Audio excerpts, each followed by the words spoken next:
Welcome to Nisha classes at UK. आजकल हम कर रहे हैं आपके लिए प्रैक्टिस क्लास, और ये प्रैक्टिस क्लास आपके काम आएगी आपके अपकमिंग एग्ज़ाम के लिए। जैसे आपका डीएलएड का एग्ज़ाम आने वाला है, और उसके बाद आपका आएगा अभी एसआई का एग्ज़ाम, और भी आपके जो एग्ज़ाम आएंगे तो उनके लिए जीके जीएस जो है बहुत काम आने वाला है। ठीक है, डेली हम आपको 20-22 क्वेश्चन करवाते हैं, तो आज भी हम 20-22 क्वेश्चन आपके लिए करवाने वाले हैं। मिक्स क्वेश्चन होंगे ये, कुछ इसमें हिस्ट्री, ज्योग्राफी, पॉलिटिक्स सब मिक्स होगा। ठीक है, चलिए पहला क्वेश्चन देख लेते हैं। वित्त आयोग का गठन भारत के संविधान के अनुच्छेद डैश के तहत किया जाता है। वित्त आयोग का गठन भारत के संविधान के किस अनुच्छेद के तहत किया जाता है? तो इस क्वेश्चन का सही आंसर हो जाता है आपके अनुच्छेद 280 के तहत आपका वित्त आयोग का गठन किया जाता है। ठीक है, तो संविधान का अनुच्छेद 280 किसके बारे में है? वित्त आयोग के बारे में है। चलिए नेक्स्ट क्वेश्चन। ताजमहल का निर्माण किसने कराया था? ताजमहल का निर्माण शाहजहां, शेरशाह, नादिर शाह या जहांगीर?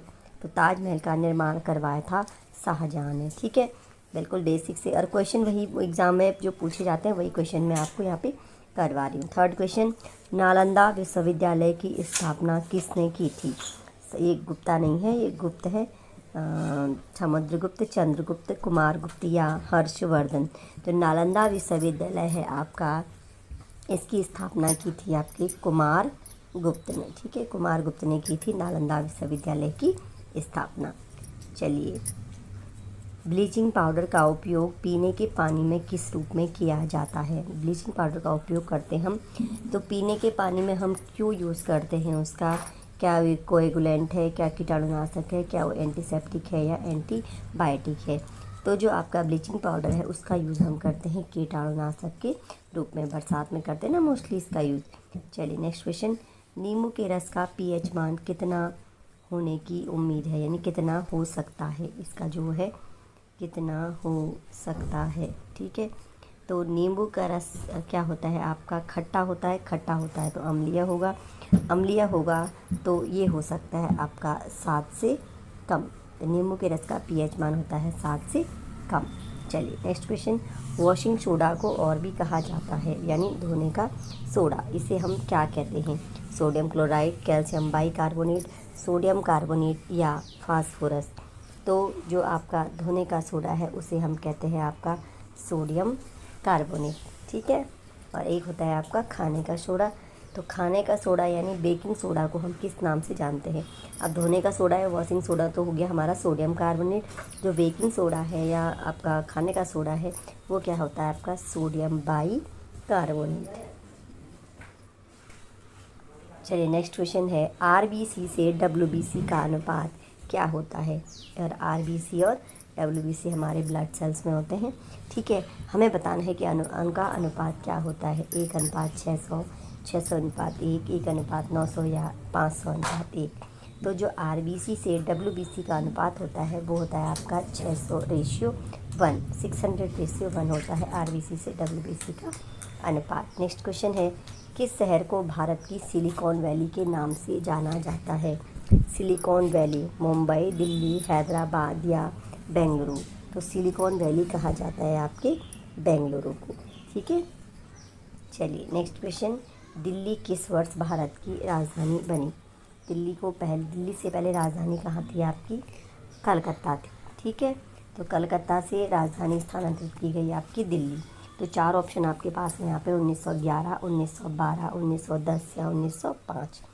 तो इस क्वेश्चन का जो सही आंसर है वो है दिल्ली, जो बनी भारत की राजधानी सन 1911 में। ठीक है, और जब बंगाल विभाजन को वापस लिया गया, 1905 में बंगाल विभाजन हुआ था और 1911 में बंगाल विभाजन वापस लिया गया, उसके बाद जो राजधानी है उसको कलकत्ता से हटाकर दिल्ली स्थानांतरित कर दिया गया था। ठीक है, चलिए नेक्स्ट क्वेश्चन।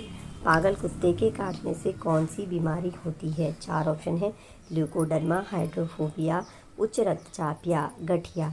तो पागल कुत्ते के काटने से बीमारी होती है आपके हाइड्रोफोबिया। ठीक है, चलिए नेक्स्ट क्वेश्चन। परमाणु ऊर्जा उत्पादन के लिए हम किस धातु का प्रयोग करते हैं? जब परमाणु ऊर्जा का उत्पादन किया जाता है, आपका न्यूक्लियर एनर्जी है, एटॉमिक एनर्जी है, तो इसके लिए हम किस धातु का उपयोग करते हैं? थोरियम, यूरेनियम, पानी या जीवाश्म। ठीक है, तो हम परमाणु ऊर्जा उत्पादन के लिए करते हैं आपका यूरेनियम का प्रयोग। चलिए नेक्स्ट क्वेश्चन, लोकसभा के अध्यक्ष का चुनाव कौन करता है? लोकसभा का जो स्पीकर होता है उसका चुनाव कौन करेगा? राज्यसभा के सभी सदस्य, लोकसभा और राज्यसभा के सभी सदस्य, भारत के लोग या लोकसभा के सभी सदस्य।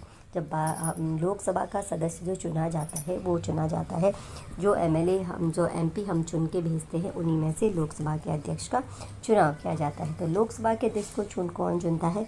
लोकसभा के सभी सदस्य चुनते हैं लोकसभा के अध्यक्ष को। किस ग्रह को पृथ्वी का जुड़वा ग्रह कहा जाता है? ठीक है, बृहस्पति, मंगल, शुक्र या शनि।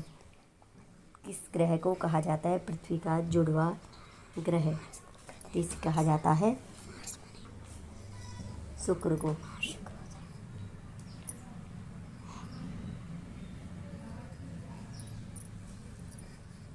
ठीक है, अब इनके पीछे घटनाएं भी हैं कि क्यों इन्हें पृथ्वी का जुड़वा ग्रह कहा जाता है। तो फिलहाल आपकी प्रैक्टिस क्लास है, तो यहाँ एक एक्सप्लेनेशन अभी अगर आपको नीड है तो हम प्रॉपर क्लास करवाएंगे। वैसे अभी इसका जो आंसर है वो है आपका शुक्र को पृथ्वी का जुड़वा ग्रह कहा जाता है। ठीक है, कौन सी ग्रंथि बहिस्रावी और अंतःस्रावी दोनों है? पिट्यूटरी ग्रंथि, थायराइड ग्रंथि, अग्नाशय या छोटी आंत। तो जो बहिस्रावी और अंतःस्रावी ग्रंथि दोनों है वो है आपका अग्नाशय, बहिस्रावी और अंतःस्रावी ग्रंथि दोनों है। चलिए आगे बढ़ते हैं नेक्स्ट क्वेश्चन पे। नेक्स्ट क्वेश्चन है, निम्नलिखित में से किस स्थान पर भगवान बुद्ध ने 4 आर्य सत्यों पर अपना पहला उपदेश दिया था?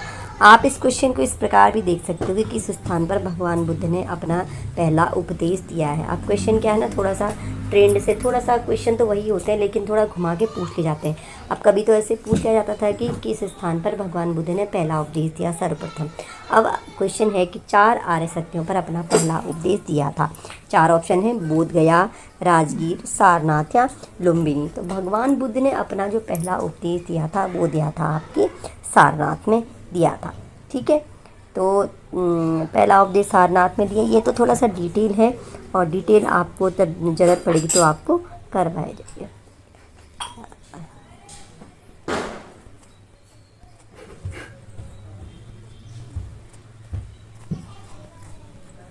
नेक्स्ट क्वेश्चन, कौन सा राज्य भूटान के साथ अपनी सीमा साझा नहीं करता है? सिक्किम, अरुणाचल प्रदेश, मेघालय या पश्चिम बंगाल।